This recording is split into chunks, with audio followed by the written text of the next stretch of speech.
Dear Grade 7, this is Mr. Marks, and fortunately I won't be around today to do synchronized lesson. It's an asynchronous lesson.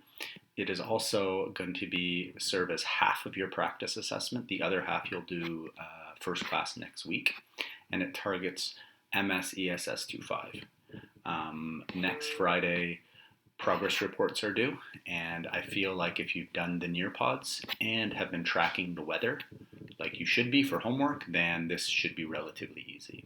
Okay, I'm going to go through it slowly with you, and next class you'll do the second part of that assessment, which is modeling. You will not do that today. Okay, you'll have the whole period to watch this video and to complete this and submit this in Unified Classroom. Okay, so the first thing I want to point out is this is the standard that you're being assessed on. It's to collect data to provide evidence for how the motions and complex interactions of air masses results in changes in weather conditions, which we've been doing. We've been tracking weather, we've been making sense of weather, we started to make predictions last class. Today you'll look at weather maps to also help you make predictions. Okay? Next class we're going to be doing some modeling, and I'll talk about that next class. So what I'd like you to do in question 1 is answer the question, collect today's weather for Atlanta and Buffalo. Period 3, 4, 5, you'll do it October the 1st, and for period 6 and 7, you'll do it October 2nd. We'd like you to write in your information here, noticing the units I'm looking for.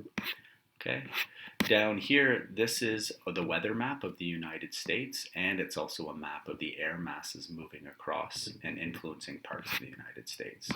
So here we have a warm front.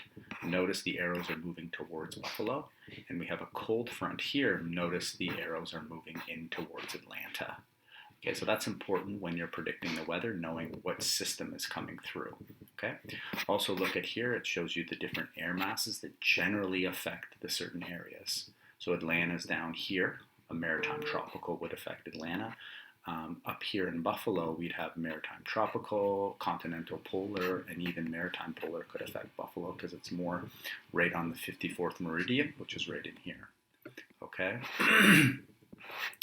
So what I want you to do now is predict the weather for Buffalo and Atlanta using information that you previously recorded here, and information from this map and this map can help you with your prediction. Okay, so you want to write in all your predictions here. Make sure you put in high temperature, not current temperature, and follow these weather variables here. Okay. Finally, to conclude your justification, we would like you to justify why you predicted 3 of the variables you did. And I give you an example here. Wind speed, this is purely an example, has nothing to do with Atlanta or Buffalo, but if I predicted the wind speed increased, I would give a justification here, and you can read that when you open this document. Okay, so you're predicting all of the variables, but you're only justifying 3 of them. Any 3, it doesn't matter which one. Okay, you just tell me what happens and the justification. Finally, Buffalo, you want to justify 3 of the weather variables for Buffalo. What did your prediction tell us what happened in your prediction, and the justification there. Okay. At the end of the assessment, I want you to write, how do you think you did on the assessment? This assessment was very successful, and this is why. This assessment was not successful, this is why. So I'm going to read this to get a gauge at where you're at in the learning.